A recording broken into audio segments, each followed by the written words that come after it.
구약성경 838쪽에 있는 시편 50편 1절에서 23절까지의 말씀입니다. 봉독하겠습니다. 전능하신 이 여호와 하나님께서 말씀하사 해 돋는 데서부터 지는 데까지 세상을 부르셨도다. 온전히 아름다운 시온에서 하나님의 빛을 비추셨도다. 우리 하나님이 오사 잠잠하지 아니하시니 그 앞에는 삼키는 불이 있고 그 사방에는 광풍이 불리로다. 하나님이 자기의 백성을 판결하시려고 위 하늘과 아래 땅에 선포하여 이르시되 나의 성도들을 내 앞에 모으라. 그들은 제사로 나와 언약한 이들이니라 하시도다. 하늘이 그의 공의를 선포하리니 하나님 그는 심판장이시미로다. 내 백성아 들을지어다. 내가 말하리라. 이스라엘아 내가 네게 증언하리라. 나는 하나님 곧 네 하나님이로다. 나는 네 죄물 때문에 너를 책망하지는 아니하리니 네 번제가 항상 내 앞에 있음이로다. 내가 네 집에서 숫소나 네 우리에서 순념소를 가져가지 아니하리니 이는 산림의 짐승들과 무산의 가축이 다 내 것이며 산의 모든 새들도 내가 아는 것이며 들의 짐승도 내 것이미로다. 내가 가령 주려도 내게 이르지 아니할 것은 세계와 거기에 충만한 것이 내 것이미로다. 내가 숫소의 고기를 먹이며 염소의 피를 마시겠느냐. 감사로 하나님께 제사를 드리며 지존하신 이에게 내 서원을 갚으며 환난 날에 나를 부르라. 내가 너를 건지리니 내가 나를 영화롭게 하리로다. 악인에게는 하나님이 이르시되 내가 어찌하여 내 율례를 전하며 내 언약을 내 입에 두느냐. 내가 교훈을 미워하고 내 말을 내 뒤로 던지며 도둑을 본즉 그와 연합하고 간음하는 자들과 동료가 되며 내 입을 악에게 내어주고 내 혀로 거짓을 꾸미며 앉아서 내 형제를 공박하며 내 어머니의 아들을 비방하는도다. 내가 이 일을 행하여도 내가 잠잠하였더니 내가 나를 너와 같은 줄로 생각하였도다. 그러나 내가 너를 책망하여 네 죄를 네 눈앞에 낱낱이 드러내리라 하시는도다. 하나님을 잊어버린 너희여 이제 이 일을 생각하라. 그렇지 아니하면 내가 너희를 찢으리니 건질 자 없으리라. 감사로 제사를 드리는 자가 나를 영화롭게 하나니 그의 행위를 옳게 하는 자에게 내가 하나님의 구원을 보이리라. 아멘. 한 재판장이 있습니다. 그리고 그 재판장 앞에는 14살의 소녀가 서 있습니다. 이 소녀의 죄목이 무엇인지 아십니까? 이 소녀는 임대 아파트에 살고 있었는데 임대 아파트의 임대료, 관리비가 체납이 돼서 재판을 받고 있는 것입니다.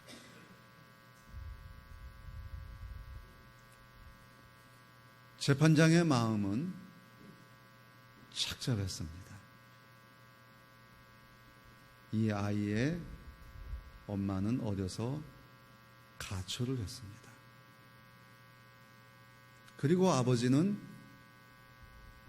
14층 꼭대기에서 떨어져 자살을 했습니다. 그리고 집에는 나이 80이 된 할아버지가 병들어서 누워 있습니다. 오늘의 재판이 결정이 되는 순간 이 아이와 80 넘은 할아버지는 아파트에서 쫓겨나게 돼 있는 겁니다. 재판장은 이 아이를 불렀습니다. 그리고 서울도시개발공사의 직원도 불렀습니다. 내가 이 재판을 하는데 너무나 마음이 아픕니다. 지금 77만 원 때문에 지금 재판을 하는데 죄송하지만 제가 77만 원을 내주면 소송을 취하해 주시지 않으시겠습니까?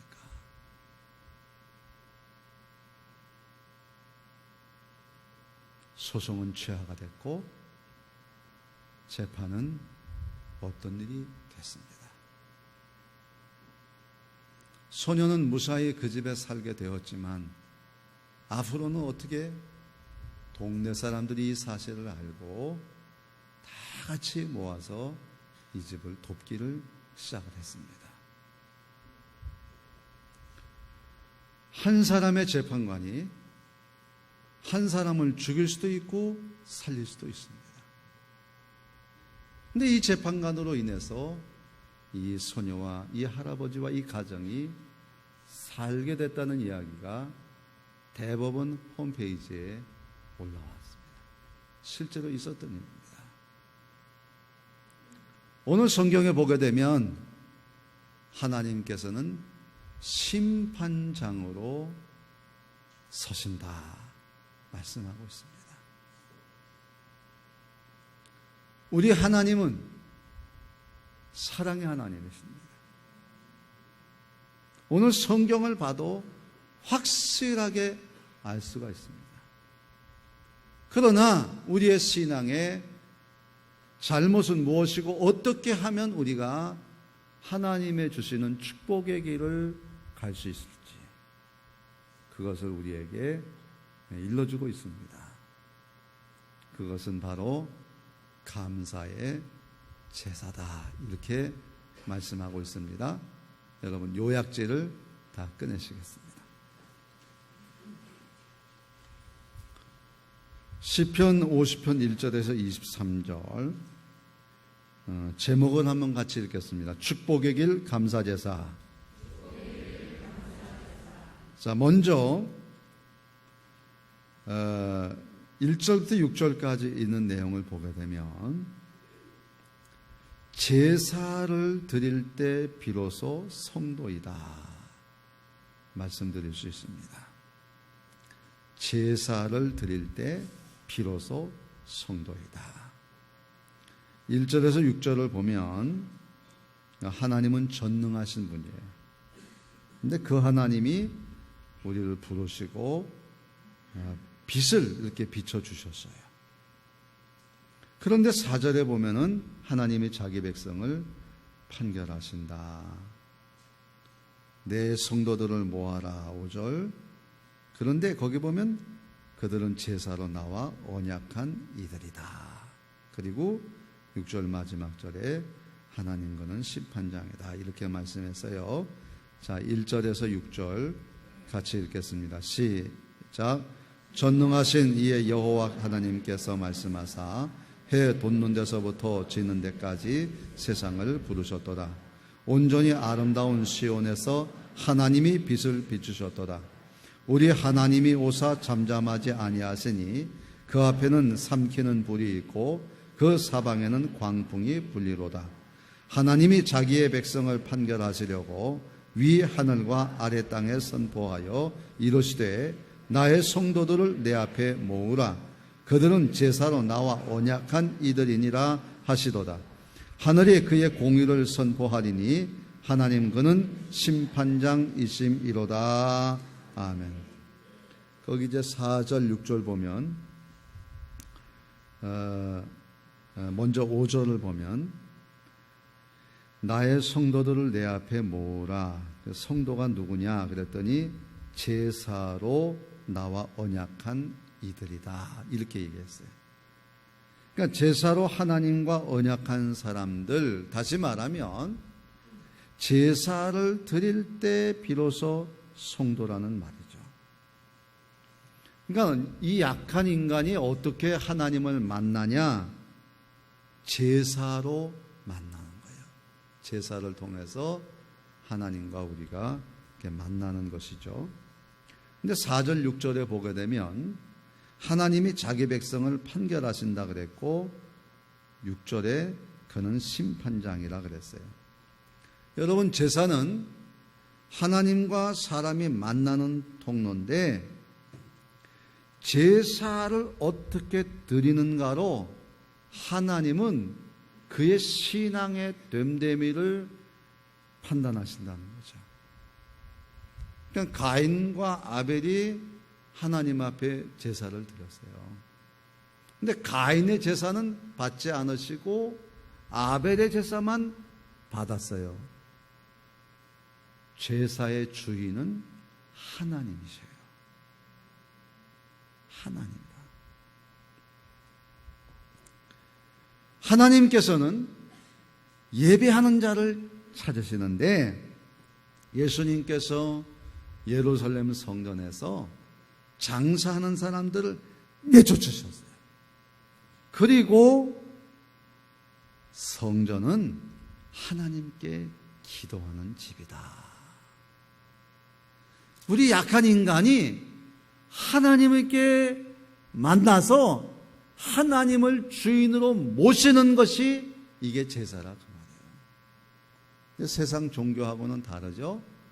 세상 종교는 내가 정성을 들이면 신이 감동해가지고 복을 준다. 그러니까 내 손에 다 달려 있어요. 그러나 우리의 제사는 하나님 손에 달려 있어요. 하나님 손에. 그래서 사울 왕이 좋은 제물로 제사를 드리지만 안 받으세요. 그리고 그 당대에 사울의 역사는 끝이 나요. 그러나 다윗은 수천 대까지 복을 받아요. 나이가 많아서 죽는 날까지 왕의 자리를 지키고 그 자손들이 대를 이어서 왕이 되는 축복을 받아요. 이유는 딱 한 가지예요. 다윗에게 언제나 하나님은 주인이에요. 성전 건축하겠다. 얼마나 귀한 일이에요? 그런데 하나님이 아니다. 그러니까 예, 순종해요. 그리고 성전 앉아요. 하나님의 축복은 하나님을 주인으로 삼는 제사에 있다. 그런 얘기하는 거예요. 그러니까 성도가 성도답고 제사가 제사다운 것은 딱 하나예요. 하나님이 주인 되신다. 내가 주인 되는 거 아니에요. 그러면 어떻게 하나님으로 주인을 삼는 제사를 드릴 수 있을까? 그런 얘기죠. 자, 두 번째. 복음의 적용입니다. 제사로 하나님의 힘을 의지하라는 것이죠. 따라 하실래요? 제사로 하나님의 힘을 의지하자. 아멘. 그 7절에서 이제 14절 거기 보면은 내 백성아 들어라 그러면서 재물 때문에는 너를 책망하지 않고 내 번제가 내 앞에 있다. 그 다음에 이제 하나님이 다 내 것이다, 내 것이다, 내 것이다. 이제 그런 얘기를 하고 감사로 나를 불러라. 그러면 내가 너를 건진다. 이제 이렇게 말씀했어요. 자, 7절에서 14절 같이 크게 읽고 하면 합니다. 시작. 내 백성아 들을지어다. 내가 말하리라.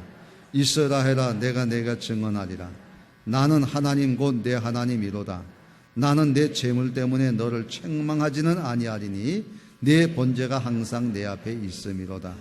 내가 내 집에서 수소나 내 우리에서 순념서를 가져가지 아니하리니 이는 삼림의 짐승들과 무산의 가축이 다 내 것이며 산의 모든 새들도 내가 아는 것이며 들의 짐승도 내 것이미로다. 내가 가령 주려도 내게 이르지 아니할 것은 세계와 거기에 충만한 것이 내 것이미로다. 내가 수소의 고기를 먹으며 염소의 피를 마시겠느냐? 감사로 하나님께 제사를 드리며 지저자신 이에게 내 서원을 갚으며 환난 날에 나를 부르라. 내가 너를 건지리니 내가 나를 영화롭게 하리라. 아멘. 거기 이제 8절에 보면 하나님께서는 재물 때문에는 책망하지 않으신다. 번제가 내 앞에 있다. 그렇게 얘기를 했어요. 그러니까 제물은 우리가 하나님께 드리는 물질이죠. 뭐 소를 드리느냐, 양을 드리느냐, 비둘기를 드리느냐. 근데 하나님은 이 제물의 종류나 크기를 가지고는 책망하지 않으신다는 거예요. 그러니까 무조건 많은 것을 원하지 않으신다.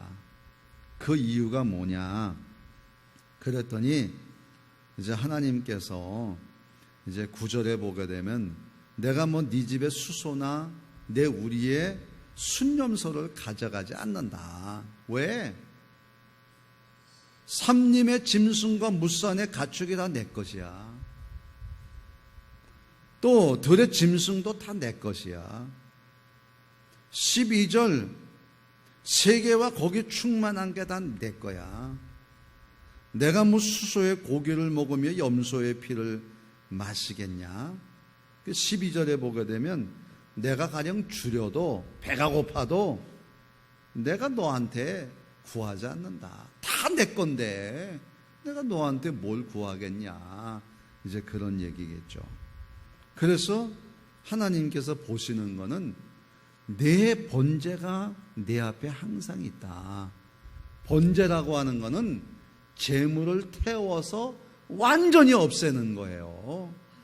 그러니까 이 재물을 태운다는 것은 내 죄도 태우고 내 힘도 태우고 나는 아무것도 아니고 뭐 세상 말로 하게 되면 내 마음은 쭉 낮아진 거예요. 나는 아무것도 아니다.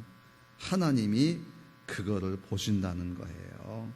그러니까 제사에서 필요한 것이 뭐냐면은 나는 아무것도 아니고 하나님만이 온전한 능력이시요 힘이신 줄로 믿습니다라고 하는 거예요.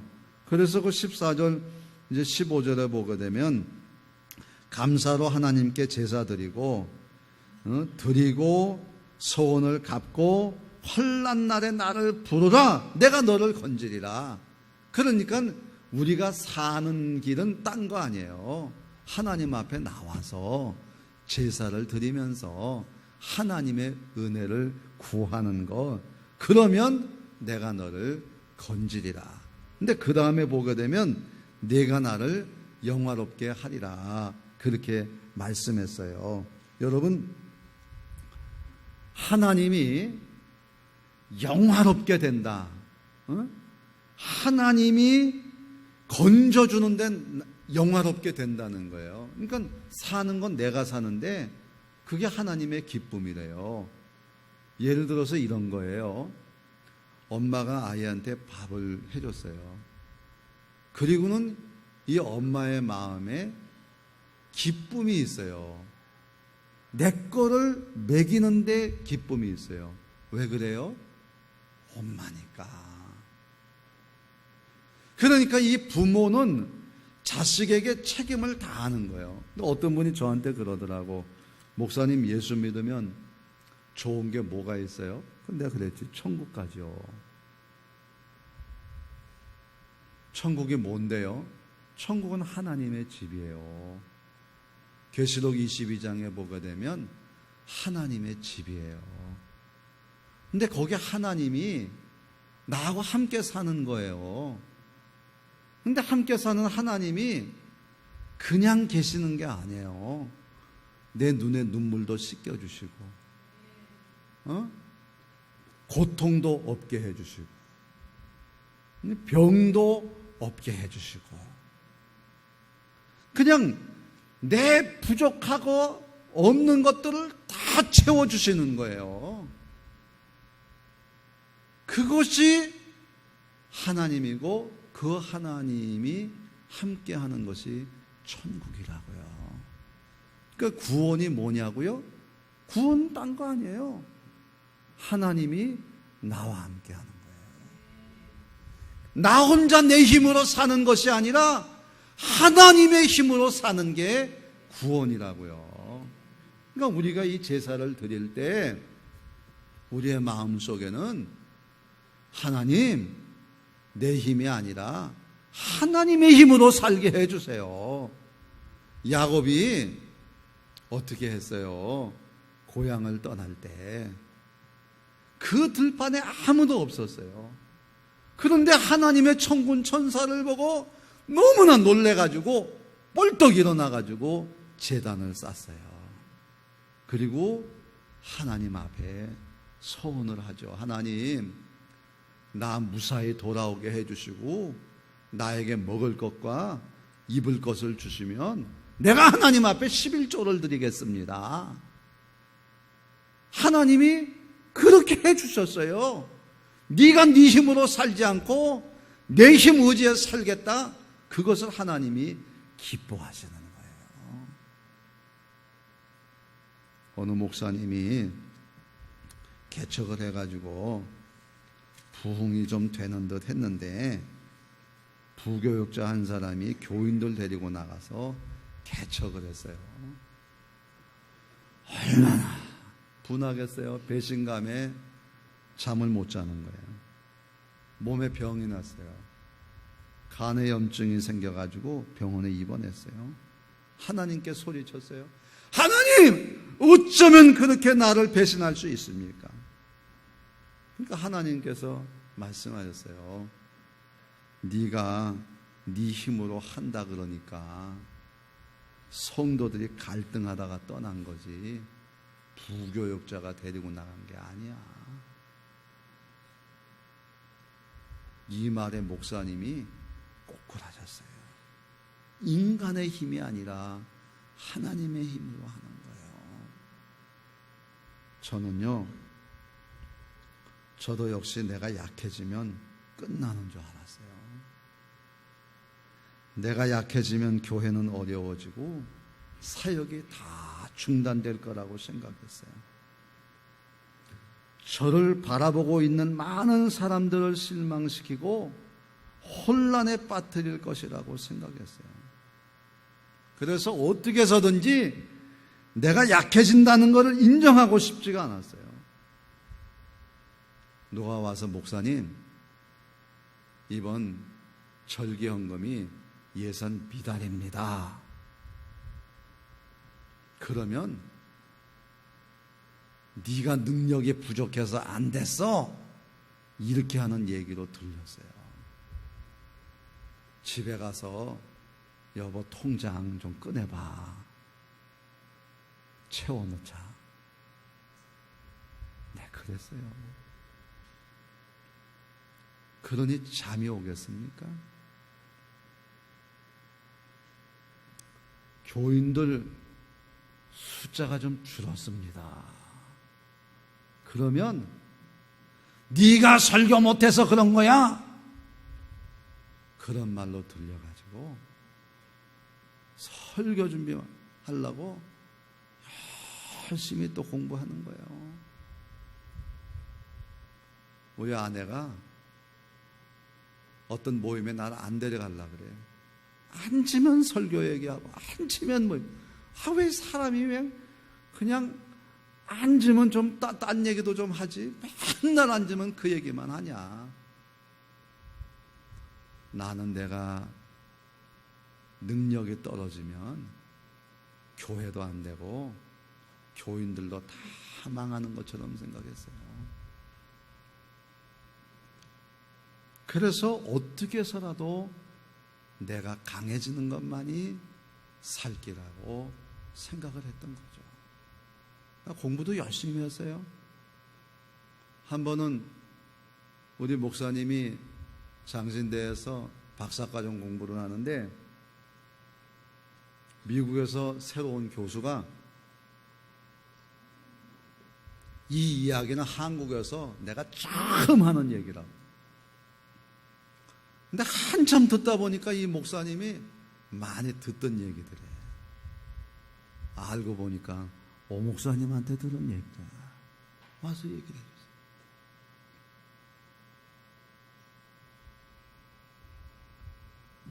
어떻게 해서라도 내가 잘해야 교회가 잘 된다라고 생각을 했어요.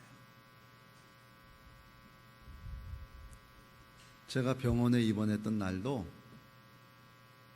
교회에 이제 체육대회를 남산 걷게 하자 그랬어요. 그래서 그걸 걷는데 제대로 코스가 될까? 그래가지고 우리 손녀딸까지 내가 데리고 갔어요. 같이 걸어보자. 근데 웬걸 우리 손녀딸이 못 걷겠다는 거예요. 다리 아파서. 그래서 또 업고 걸었죠. 그러다가 이 허리가 망가졌어요. 그래서 병원에 입원한 거예요. 병원에 누워서 내가 생각을 하는 거예요. 하나님 어떻게 하면 좋겠습니까? 그때 하나님이 나에게 가르쳐 주신 게 있어요. 네가 하는 게 아니라 내가 하는 거다. 마음이 평안해지기 시작했어요. 장로님들이 좀 쉬세요. 예, 쉬겠습니다. 왜? 내가 하는 게 아니고 하나님이 하십니다. 하나님의 교회인데.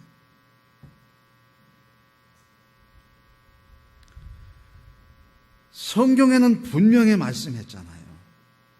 하나님은 약한 자, 미련한 자, 없는 자, 천한 자, 멸시받는 자를 택해서 쓰신다. 왜 그러겠어요? 하나님이 하실 거니까. 내가 약해지니까요, 더 하나님만 바라보게 되는 거예요. 24시간 하나님만 바라보고. 하나님이 하시죠. 하나님이 하시죠. 하나님 하셔야 됩니다. 전에는요, 좋다 싫다밖에 없어요. 그러나 지금은 나는 못합니다. 하나님이 하시는 줄로 믿습니다라고 고백합니다. 우리가 이 예배를 드리는 것도 다른 거예요.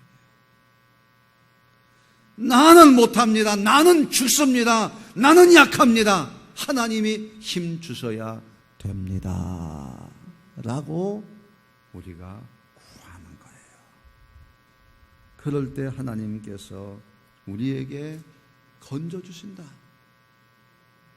내가 너희에게 주는 그것이 내가 나를 영화롭게 하는 일이라고 하나님 말씀하시는 거예요. 여러분, 제사로 하나님의 힘을 의지하는 여러분 되기를 주의 이름으로 축원합니다.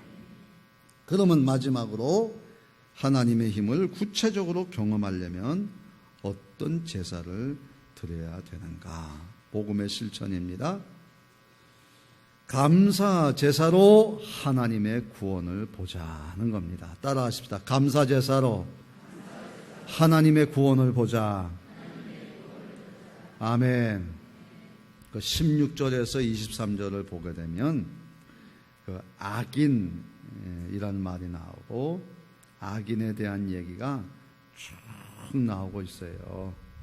그리고 이제 마지막에 가가지고 23절부터 이제 하나님의 감사로 제사 드리는 자를 내가 하나님의 구원을 보이리라 이렇게 말했거든요. 자, 같이 크게 읽고 아멘합니다. 시작. 악인에게는 하나님이 이르시되 내가 어찌하여 내 율례를 전하며 내 언약을 내 입에 두느냐.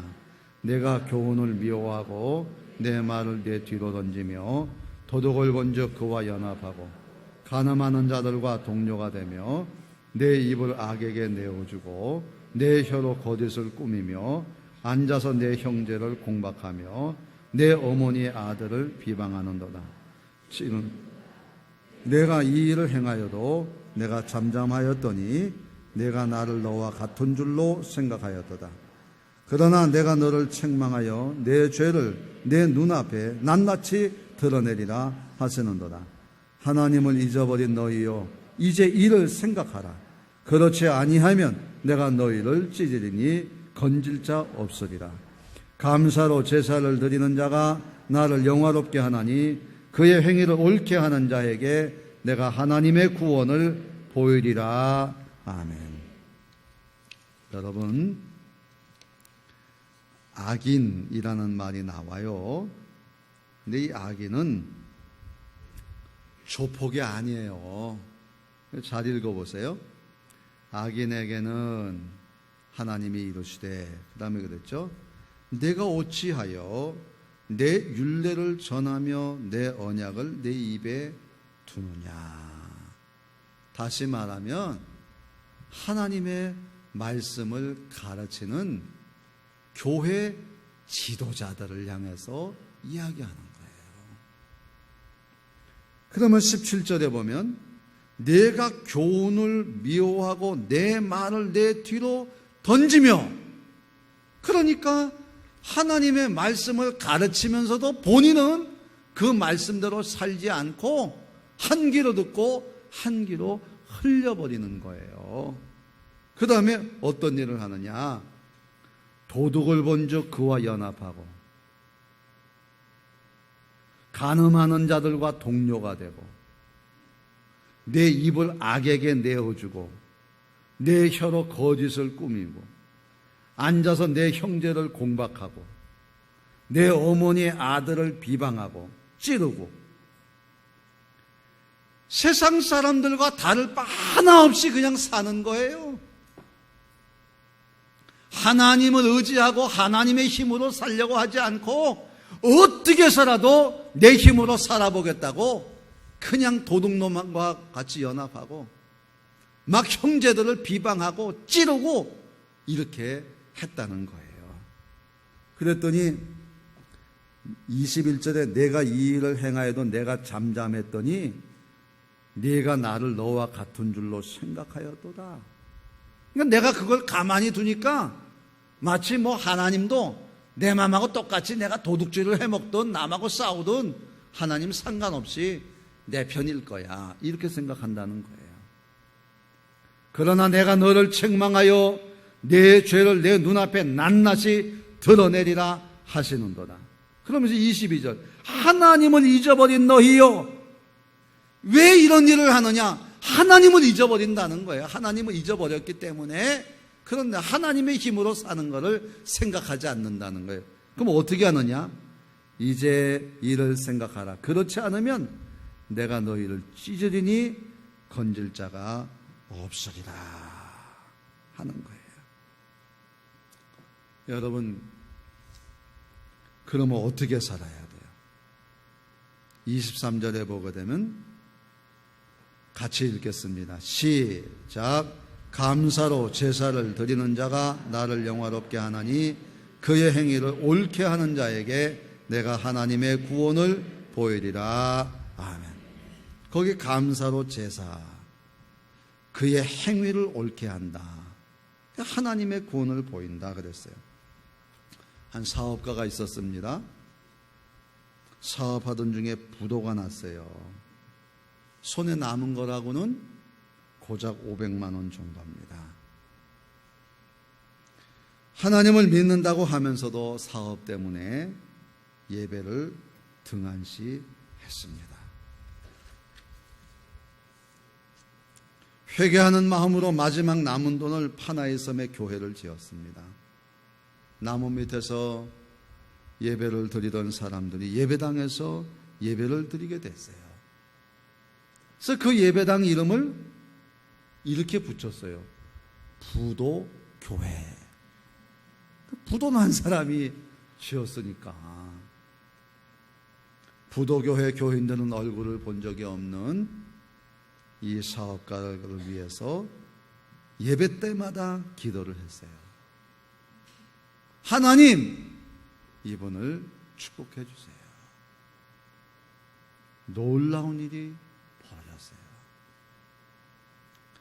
부도가 났던 사업가는 예배가 자기에게 생명줄처럼 여기면서 예배를 드리게 된 거예요. 제사는, 예배는 하나님과 우리 사이의 축복의 통로예요. 근데 여기 나오는 게 잘 안 나와. 그러면 이게 맥혔다는 증거예요. 이상한 게 끼었다는 거예요. 이거 조사해야 돼요. 우리 예배를 조사해야 돼요. 내가 제대로 드리고 있는가. 다시 사업이 번창하기 시작해요. 예배에 응답하신 거예요. 감사 제사로 하나님의 구원을 본 것이라는 거죠. 제가 전에도 얘기했던 몽골 이레교회의 버러르 자매 이야기. 소를 키우다가 주일날 아침에 잃어버렸어요.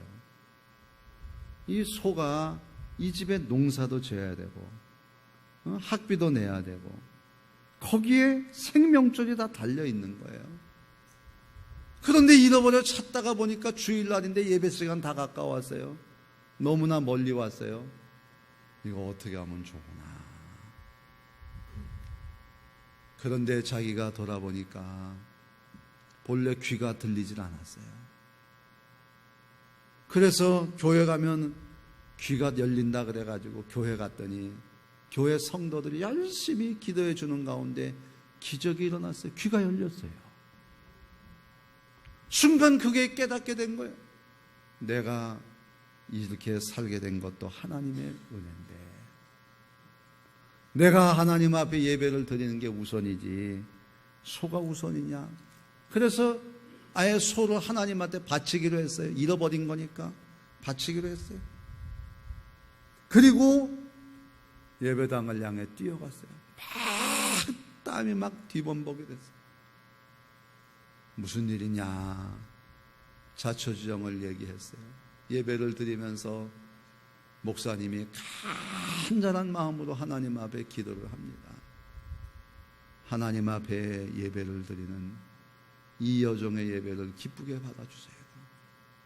소 한 마리를 잃어버리고 소 한 마리를 바치는 심정으로 생명줄을 하나님 앞에 드렸습니다. 예배가 끝나고 나니까 예배당 문 앞에서 소름 소리가 들려요. 감사 제사를 드리는 자에게 하나님의 구원이 나타난 거예요. 드릴 게 없다고요? 나는 내가 하나님의 자녀가 된 것만 해도 이게 얼마나 크고 놀라운 은혜예요. 오늘도 하나님은요, 예수를 믿고 구원받아 하나님의 자녀가 된 우리에게 권세를 줬잖아요. 하나님은 아버지라고 부를 수 있잖아요. 그 아버지는 오늘도 나를 사랑하시기를 원하시는 거예요. 세상의 재판에서도 불쌍한 아이를 위해 자기 것을 내주는 재판관이 있는데 우리 하나님의 재판은 법대로 하는 재판이 아니에요. 사랑으로 우리를 감싸주시고 구원하시고 역사하시는 하나님이신 줄로 믿습니다. 이제 돌아오는 주일은 맥주감사 주일이에요. 나는 병원에 누웠을 때 우리 아내에게 제안을 했습니다. 여보, 나는 절기헌금에 11조를 드리고 싶어. 제 아내는 아무 소리 하지 아니하고 지금까지 예산의 10분의 1을 바치는 것을 기쁨으로 하고 있어요. 나는 우리 성도들도 그런 마음으로 하나님 앞에 드리면서 하나님의 기적을 경험하면 좋겠어요. 이전보다 우리의 생각만큼 교인도 많고 이전보다 우리의 생각만큼 헌금이 늘어난 것은 아니지만 하나님이 이 교회를 통해서 역사하시는 일이 얼마나 많은지 내 힘이 아니라 하나님의 힘으로 하는 줄로 믿습니다. 우리는 하나님의 힘으로 살아야 돼. 내 힘이 아니야. 하나님의 힘으로 살아야 돼. 우리가 감사로 하나님 앞에 제사를 드릴 때 하나님의 구원을 보이리라. 나는 오늘도 하나님의 기적을 경험하며 살아가고 싶습니다. 절대로 낙심하거나 원망하거나 불평하지 않습니다.